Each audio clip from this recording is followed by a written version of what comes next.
వచ్చే ఆంధ్రప్రదేశ్ శాసనసభ ఎన్నికల కంటే ముందే రాజకీయంగా కొన్ని పెనుమార్పులు, కొన్ని కీలకమైన నిర్ణయాలు ఆంధ్రప్రదేశ్లో జరగబోతూ ఉన్నాయి.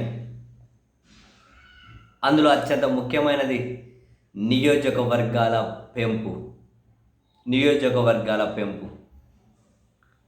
వాస్తవానికి ఆంధ్రప్రదేశ్ విభజన చట్టంలోనే 2019 కంటే ముందే తెలంగాణలో 119 నుంచి 134 అసెంబ్లీ నియోజకవర్గాలకు, ఆంధ్రప్రదేశ్లో 175 నుంచి 225 నియోజకవర్గాలకు పెంచాలి అని చెప్పి విభజన చట్టంలోనే కేంద్రం నిర్దేశించింది ఎన్నికల కమిషన్కి. కానీ ఆ తర్వాత ఈ నియోజకవర్గాల పెంపు అనేది జనగణనకు ముడిపెడుతూ వస్తుంది కేంద్రం. వాస్తవానికి జనగణనకు ఆంధ్రప్రదేశ్ విభజన చట్టం ప్రకారం నియోజకవర్గాల పెంపుకు ఏం లింకు లేదు. కానీ ఆ విధంగా పొడిగించుకుంటూ వస్తూ ఉన్నారు వాళ్ళు లింకు పెట్టి. ఈ క్రమంలో దీని మీద సుప్రీంకోర్టులో పిటిషన్లు కూడా దాఖలై ఉన్నాయి. అటువంటప్పుడు దీన్ని విచారించిన సుప్రీంకోర్టు కేంద్రం ఒపీనియన్ అడిగితే 2026 వరకు జనగణన పూర్తి చేస్తాం, ఆ తర్వాత నియోజకవర్గాల పెంపుకి వెళ్ళొచ్చు అని చెప్పి సాలిసిటరీ జనరల్ కూడా సుప్రీంకోర్టుకు చెప్పి ఉన్నారు. ఈ క్రమంలో తాజాగా కేంద్రం కీలకమైన గెజెట్ నోటిఫికేషన్ జారీ చేసింది. దేశంలో జనగణన చేపట్టాలి అని, దాంతోపాటు కులగణన కూడా చేపట్టబోతూ ఉన్నారు. 2027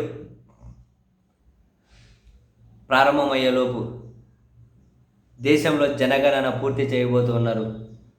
2026 సెప్టెంబర్ అక్టోబర్ వరకే సగం రాష్ట్రాల జనగణన పూర్తి చేయబోతున్నారు. ఆ తర్వాత 2007 ప్రారంభమయ్యేలోపే ఆల్మోస్ట్ జనగణన పూర్తి చేయాలి అని చెప్పి కేంద్రం అయితే నిర్దేశించబోతోంది.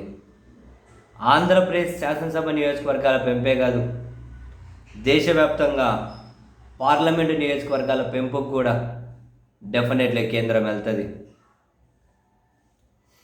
సో రాష్ట్రంలోనే కాదు, దేశంలో కూడా కొన్ని కీలకమైన రాజకీయ పరిణామాలకు ఈ నియోజకవర్గాల పెంపు అనేది